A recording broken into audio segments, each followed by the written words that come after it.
Monsieur Pierre Picard. Vous avez participé à la cérémonie d'ouverture, le carnaval et les autres activités de la conférence sur le dialogue des civilisations asiatiques.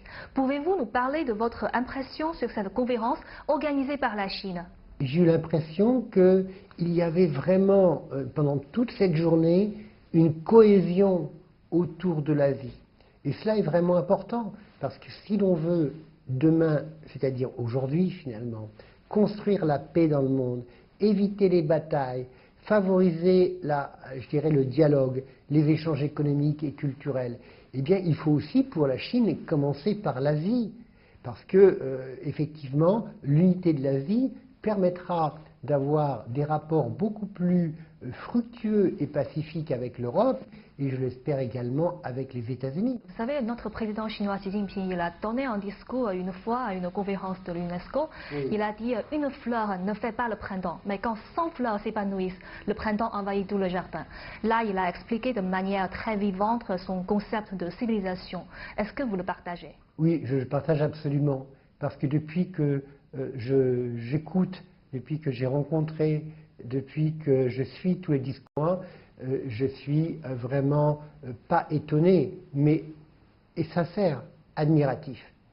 Parce qu'il a une vision, il a un charisme, une intelligence, une vision, une gentillesse, une force en même temps pour promouvoir la prospérité et la paix. Il dépasse les valeurs de son pays, la Chine, pour dire aujourd'hui, en humanité, nous avons des valeurs communes.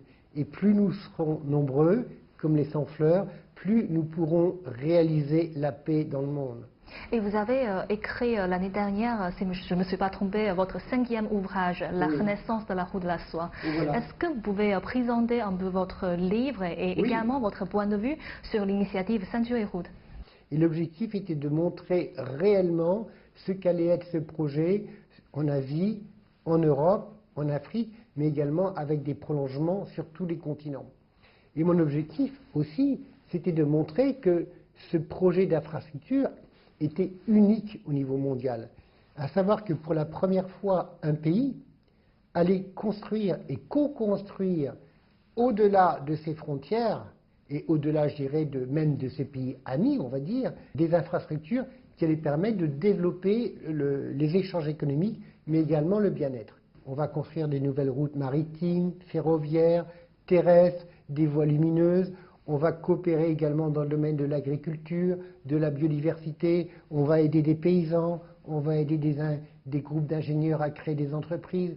Donc c'est vraiment un projet global, axé sur l'innovation, mais au niveau mondial. Pensez-vous qu'aujourd'hui, l'initiative Century Road a des nouvelles significations en promouvant l'échange entre les différentes civilisations?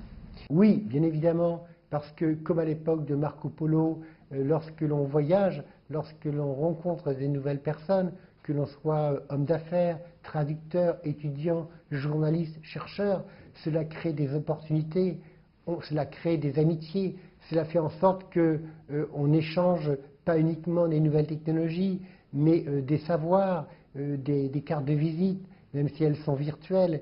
Et cela permet effectivement d'avoir, au-delà de l'économie, des valeurs humaines qui rejoignent finalement, au-delà de l'argent, la beauté de ce que peut être demain notre monde, c'est-à-dire un monde beaucoup plus pacifique et plus humain.